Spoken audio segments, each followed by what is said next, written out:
सभी का मेरी नई वीडियो में स्वागत है। तो आज मैं आपको बिल्डिंग मटेरियल ब्रिक ईंट के बारे में पढ़ाने वाला हूँ। Brick one of the most important building material में आता है। तो चलिए स्टार्ट करते हैं। इस वीडियो में मैं आपको जो जो पढ़ाऊँगा मैं उसका आपको एक ओवरव्यू दे रहा हूँ।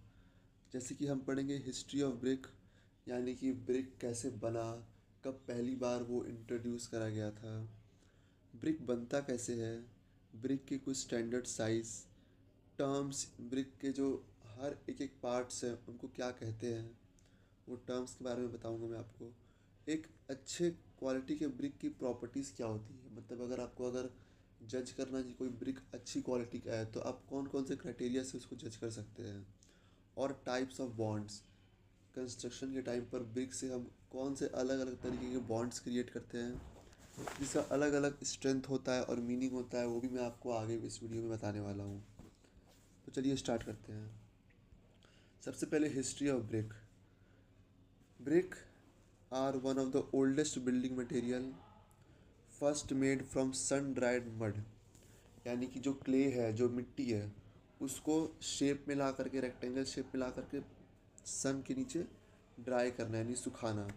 उस तरीके से पहली बार को ब्रिक को बनाया गया था।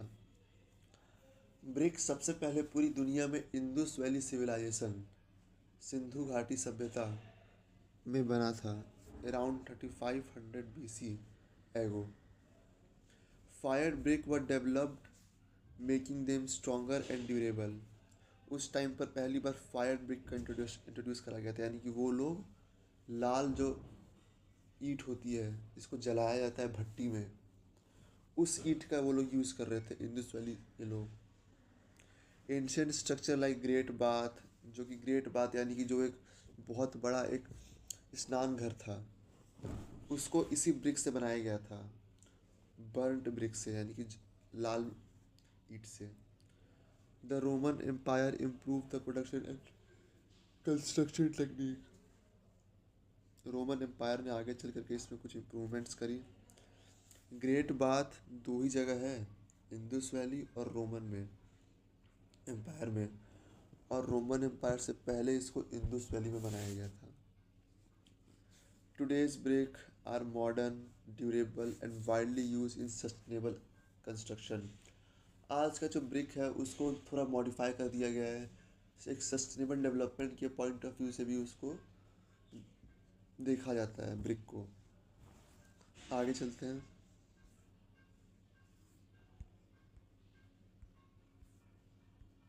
ये मैं आपको इमेजेस दिखा रहा हूँ, देखिए। ये है सिंधु घाटी सभ्यता, वहाँ पर ऐसे ब्रिक्स का यूज़ करा गया था। ये पुराने टाइम के ब्रिक्स हैं। ये देखिए, जब इसको खोदा जा रहा था, खुदाई हो रही थी, उस टाइम ये आपको ब्रिक्स दिख रहे होंगे। आगे चलते हैं। Brick making process. अब ब्रिक बनता कैसे है वो मैं पढ़ाता हूँ आपको। Brick making start with collection and preparation of clay by removing impurities. आपने बहुत जगह देखे होंगे जहाँ पे एक बहुत बड़ी चिमनी होती है, वहाँ पर लोग ईंट बनाते हैं, ईंट का कारखाना होता है वो। तो सबसे पहले वो लोग क्या करते हैं, वो लोग मिट्टी को इकट्ठा करते हैं और उसको प्योरीफाई करते हैं, कोई भी इम्प्योरिटी उसके अंदर ना हो वो देखते हैं। फिर उस मिट्टी को पानी के साथ मिक्स करते हैं एक सही रेशियो में। फिर उसको मोल्डिंग करते हैं, यानी कि उसको शेप में लाते हैं मशीन्स के द्वारा।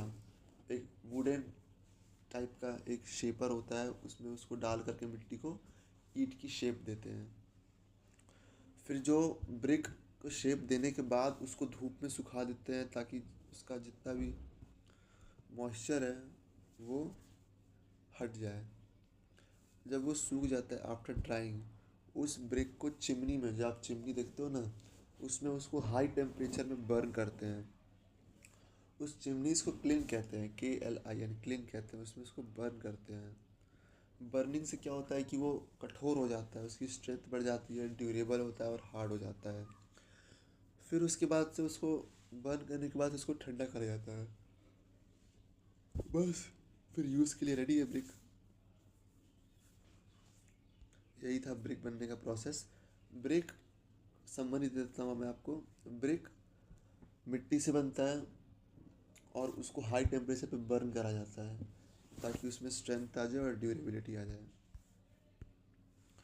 ये आप इमेजेस देख लीजिए, ये शेप में लाया जा रहा है इसको, और यहाँ पर मिट्टी को इकट्ठा करा जा रहा है, पानी के साथ मिक्स करा जा रहा है ताकि इससे फिर ब्रिक बन सके। अब मैं आपको बताता हूँ size of BRICS. Standard size of brick in India is 190 mm into 90 mm into 90 mm। यानी कि अब ये वाला पार्ट जो है ना, लॉन्गर साइड, ये 190 mm है, और बाकी का जो इसका फ्रंट साइड है और एज है ये भी 90 mm है।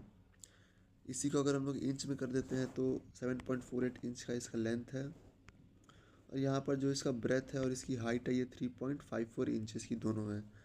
ये होता है ब्रिक का स्टैंडर्ड साइज इंडिया में।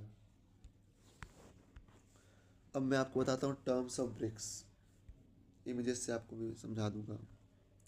बेड। बेड का मतलब होता है टॉप और बॉटम सरफेस ऑफ ब्रिक। ठीक है, यहाँ पर देख लीजिए। बेड बेड यानी कि टॉप और बॉटम सरफेस ऑफ ब्रिक्स को बेड कहते हैं। फिर face, the outer visible surface of brick in a wall. आप जब ब्रिक को वॉल में लगा दोगे, ब्रिक से आप वॉल कंस्ट्रक्ट कर दोगे, तो ब्रिक का जो साइड आपको दिखेगा उसको फेस कहते हैं। थर्ड है फ्रॉग। फ्रॉग का मतलब होता है a depression of top brick, top of the brick. आप देखते हो कि बहुत से ब्रिक में ना कुछ ब्रांडिंग का नाम रहता है, और थोड़ा एक उसमें एक तरीके का एक उसको उसमें आप जब देखोगे ना, मतलब थोड़ा ढलान रहता है, मतलब थोड़ा उसको नीचे करा जाता है। नीचे इन द सेंस कि आप ब्रिक को अगर ऊपर से देखोगे तो ऊपर से यहाँ से मतलब ये एक पोर्शन बना रहता है, इस पर ब्रांडिंग रहती है और ये थोड़ा नीचे साइड रहता है। इसका यूज़ होता है ग्रिप के लिए और सही से मोर्टार बैठाने के लिए इसका यूज़ होता है।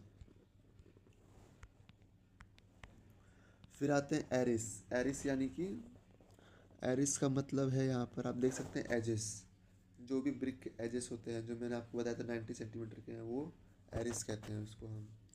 उसके बाद से हेडर। हेडर यानी कि ये वाला साइड हेडर है और ये वाला साइड स्ट्रेचर है। इस साइड को जो हम लोग स्मॉल पार्ट है ना, इसको हेडर बोलते हैं, और जो लॉन्गर साइड है ना, इसको स्ट्रेचर बोलेंगे। ठीक है, और और मैं बता दे रहा हूँ आपको, देखिए ये तो मैंने आपको बताया था इसको फ्रॉग। इसके अलावा जो ये आउटर लेयर है इसको कहते हैं हम मार्जिन। ठीक है, इसको हम लोग मार्जिन बोलेंगे। अब प्रॉपर्टीज ऑफ गुड ब्रिक। एक अच्छे ब्रिक की क्या क्या प्रॉपर्टीज होती हैं? Uniform in size and shape, proper rectangle shape में हो, जितना स्टैंडर्ड साइज है उस साइज में हो। ब्राइट रेड कलर, चमकीला लाल रंग होना चाहिए उसका। हार्ड और स्ट्रांग होना चाहिए, अगर आप उसको ऊपर से गिराते हो, मतलब अगर आप उसको अपने अपने हाइट से गिराते हो तो टूटे ना। अगर आप उस दो ब्रिक को मतलब टकराते हो तो मेटेलिक साउंड क्रिएट करे। उसके बाद वाटर एब्जॉर्प्शन उसका अपने वेट से 20% होना चाहिए, वाटर एब्जॉर्प्शन ब्रिक का। अच्छा, मैं आपको एक इम्पोर्टेंट चीज़ बताता हूँ। देखिए, जब भी आप ब्रिक को कंस्ट्रक्शन में यूज़ करिएगा तो उससे पहले उसको पानी में रखा जाता है, लंबे समय तक उसको पानी में रखते हैं। क्यों रखते हैं? क्योंकि ब्रिक वाटर एब्जॉर्ब कर ले, उसको वाटर वो एब्जॉर्ब कराने के लिए उसको पानी में रखते हैं। एक बार वो पानी एब्जॉर्ब कर लेता है तो जब हम उसको कंस्ट्रक्शन में यूज़ करेंगे, तब जो मोटार है, जो सीमेंट आप यूज़ कर रहे हैं, ऑब्वियसली सीमेंट भी पानी से बनता है, तो वो सीमेंट से पानी ना खींचे, क्योंकि अगर वो सीमेंट से पानी खींचने लगेगा तो दीवार कमज़ोर बनेगी, क्रैक्स आएंगे। तो वो वहाँ से पानी ना ले, इसीलिए ऑलरेडी उसको पानी में रख करके उसको इनफ वाटर दे देते हैं हम लोग। ये सिंपल प्रोसेस है।